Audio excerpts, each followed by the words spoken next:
हरे कृष्णा। क्या आप जानते हैं कि भगवान की भक्ति एक ऐसा खजाना है जो कभी भी कम नहीं होता और ना ही समाप्त होता है, बल्कि जितना हम इसे अपनाते हैं उतना ही अधिक वो हमारे जीवन को समृद्ध बनाता जाता है। वैशाख मास हमें इस खजाने को पाने का विशेष अवसर देता है। जब हम भगवान की कथाओं में स्वयं को जोड़ते हैं, हमारे मन, मस्तिष्क और चेतना को, तो हमारे जीवन में एक नई ऊर्जा और सकारात्मकता का संचार होता है। ये समय है उस दिव्यता को अपने अंदर अनुभव करने का, और इसीलिए इस समय हम वैशाख मास में भगवान श्री हरि से जुड़ी हुई इन सुंदर कथाओं का रसपान कर रहे हैं। तो आइए इसी कथा श्रृंखला को आगे बढ़ाते हैं और सुनते हैं आज की वैशाख मास कथा। आज की कथा आरंभ करते हैं। नैमिषारण्य में एकत्रित सभी ऋषियों ने पूछा, हे महाभाग सूत गोस्वामी, अनायास ही सभी कार्यों को कर देने वाले प्रभु श्री रामचंद्र जी ने अगाध समुद्र में किस प्रकार सेतु बांधा था? सेतु तीर्थ में और गंधमादन पर्वत पर कितने तीर्थ हैं? ये सब कुछ हमें बताइए। ये सुनकर श्री सूत गोस्वामी ने कहा, हे मुनिवरों, पिता की आज्ञा से भगवान श्री राम सीता जी और लक्ष्मण के साथ दंडकारण्य के अंतर्गत पंचवटी में निवास करने लगे थे। वहाँ रहते हुए महात्मा रघुनाथ जी की पत्नी सीता को मारीच द्वारा छल करके रावण ने हरण कर लिया। श्री राम उस वन में अपनी पत्नी सीता की खोज करते हुए किष्किंधा में पंपा सरोवर के तट पर गए। वहाँ उन्हें कोई वानर दिखाई दिया। उस वानर ने निकट आकर श्री रामचंद्र जी से पूछा, आप कौन हैं? तब उन्होंने अपना सारा वृत्तांत प्रारंभ से कह सुनाया। उसके बाद श्री राम ने वानर से पूछा, तुम कौन हो?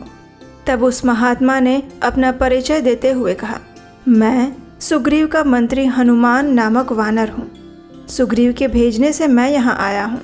वे आप दोनों से मित्रता करना चाहते हैं। आपका कल्याण हो। आप दोनों शीघ्र ही सुग्रीव के पास चले। ये सुनकर श्री राम ने कहा, बहुत अच्छा, चलिए।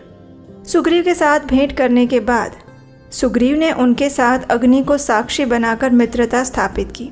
श्री रामचंद्र जी ने उनसे बाली के वध की प्रतिज्ञा ली और सुग्रीव ने सीता देवी को पुनः खोज लाने की प्रतिज्ञा की। इस प्रकार प्रतिज्ञा पूर्वक परस्पर विश्वास करके वे दोनों नरराज और वानरराज प्रसन्नता पूर्वक ऋषिमुख पर्वत पर रहने लगे। श्री रामचंद्र जी ने सुग्रीव को अपनी शक्ति का विश्वास दिलाने के लिए दुंदुभी दानव के शरीर को शीघ्र ही पैर के अंगूठे से मारकर अनेक योजन दूर फेंक दिया और एक ही बाण से 7 ताल बींद डाले। ये सब कुछ देखकर सुग्रीव के मन में बड़ी प्रसन्नता हुई। उन्होंने श्री रामचंद्र जी से कहा, हे रघुनंदन, मुझे इंद्र आदि देवताओं से भी भय नहीं है, क्योंकि आप जैसे अत्यंत पराक्रमी वीर मुझे मित्र के रूप में प्राप्त हुए हैं। मैं लंकापति रावण को मारकर आपकी पत्नी सीता को अवश्य लेकर आऊँगा। उसके बाद लक्ष्मण, सुग्रीव और महाबली श्री रामचंद्र जी बाली के द्वारा सुरक्षित किष्किंधापुरी में गए। वहाँ बाली को युद्ध के लिए बुलाने की इच्छा से सुग्रीव ने गर्जना की। अपने छोटे भाई की गर्जना बाली सह नहीं सका। वो अंतःपुर से बाहर आया और सुग्रीव से युद्ध करने लगा। बाली के मुक्के की मार से आहत होकर सुग्रीव व्याकुल हो गए और शीघ्र ही वहाँ से चले गए। तब श्री राम ने सुग्रीव के गले में पहचान के लिए एक चिन्ह स्वरूप एक लता बांध दी और पुनः युद्ध के लिए उन्हें भेजा। सुग्रीव ने फिर से गर्जना करके बाली को ललकारा और श्री रामचंद्र जी की प्रेरणा से उसके साथ बाहु युद्ध करने लगा। उसी समय राघवेंद्र ने एक ही बाण से बाली को मार डाला। उसके मारे जाने पर सुग्रीव ने किष्किंधा के राज्य पर अधिकार प्राप्त किया। तत्पश्चात वर्षा बीत जाने पर वानर राज सुग्रीव सीता को खोज लाने के लिए वानरों की विशाल सेना के साथ राजकुमार श्री राम और लक्ष्मण के समीप आए। देवी सीता की खोज हेतु उन्होंने बहुत से वानरों को सभी दिशाओं में भेजा। वायुपुत्र हनुमान जी ने लंका में जाकर विदेह नंदिनी सीता का पता लगाया और वहां से लौटकर माता सीता द्वारा दी गई चूड़ामणि श्री रामचंद्र जी को भेंट की। उसे प्राप्त करके श्री रामचंद्र जी को हर्ष और शोक दोनों हुआ। तत्पश्चात सुग्रीव, लक्ष्मण, हनुमान, जाम्बवान और नल आदि अन्य वानर वीरों के साथ श्री रघुनाथ जी ने अभिजीत मुहूर्त में यात्रा आरंभ की और अनेक प्रकार के देशों को लांघ कर वे महेंद्र पर्वत पर पहुँचे। वहाँ चक्र तीर्थ में जाकर उन सब ने निवास किया। वहीं पर राक्षस राज रावण के भाई धर्मात्मा विभीषण जी आकर श्री रामचंद्र जी से मिले। श्री राम ने स्वागत पूर्वक उनका सत्कार किया और उनका स्वीकार किया और उसी समय उन्होंने उन्हें समस्त राक्षसों के राज्य पर अभिषिक्त कर दिया। श्री राम ने सूर्य नंदन सुग्रीव को अपना श्रेष्ठ मंत्री नियुक्त किया और कुछ विचार करते हुए सुग्रीव आदि से कहने लगे, हे मित्रों, आपने इस समुद्र को लांघने के लिए कौन सा उपाय सोचा है?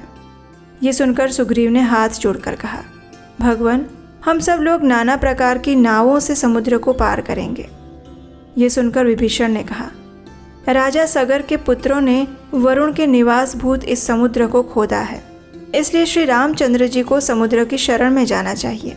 ये सगर के कुटुंबी हैं, अतः समुद्र इनका कार्य अवश्य सिद्ध करेगा।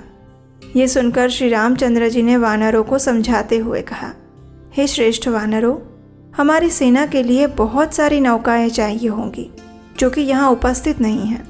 अगर व्यापारी बनियों की नावें ले ली जाएं तो उनकी बड़ी हानि होगी। हम जैसे लोग ऐसा अनुचित कार्य नहीं कर सकते। हमारी सेना का विस्तार बहुत अधिक है। अगर नाव पर बैठकर या फिर तैरकर समुद्र में जाएंगे तो ये छिद्र देखकर कोई भी शत्रु हम पर प्रहार कर सकता है। इसलिए तैरकर जाना या नाव से पार करना मुझे ठीक नहीं लगता। विभीषण की बात मुझे सुखदायक लग रही है, इसलिए मार्ग की सिद्धि के लिए मैं इस समुद्र की उपासना करूंगा, और अगर वो मार्ग नहीं दिखाएगा तो अपने महान अस्त्रों से मैं इसे जलाकर राख कर दूंगा। ऐसा कहकर श्री रामचंद्र जी लक्ष्मण के साथ समुद्र के जल का स्पर्श करके तट पर बिछाए हुए कूश के आसन पर बैठ गए। श्री रामचंद्र जी नीति के ज्ञाता और धर्मपरायण थे। उन्होंने समुद्र से मार्ग की प्राप्ति के लिए 3 रात्रि तक उसकी उपासना की और यथा योग्य सामग्रियों द्वारा उसका पूजन किया।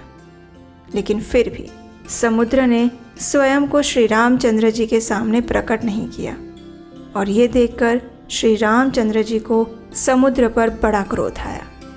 उनकी आंखें लाल हो गई। उन्होंने पास ही बैठे हुए लक्ष्मण से कहा, हे सुमित्रा नंदन, आज मैं अपने बाणों से समुद्र निवासी मगर आदि जल जंतुओं को छिन्न भिन्न करते हुए इस सागर के जल को क्षण भर में भस्म कर दूंगा। जब श्री राम ने ऐसा कहा तो फिर एक दिव्य चमत्कार हुआ, और वो क्या था वो हम सुनेंगे हमारी इसी वैशाख मास कथा श्रृंखला की अगली कड़ी में। उसे सुनने के लिए इस चैनल को सब्सक्राइब कीजिए, इस वीडियो को लाइक कीजिए और शेयर कीजिए, और हम आपसे मिलेंगे इसी वैशाख मास कथा की अगली कड़ी के साथ बहुत जल्द, कल प्रातःकाल। हरे कृष्णा।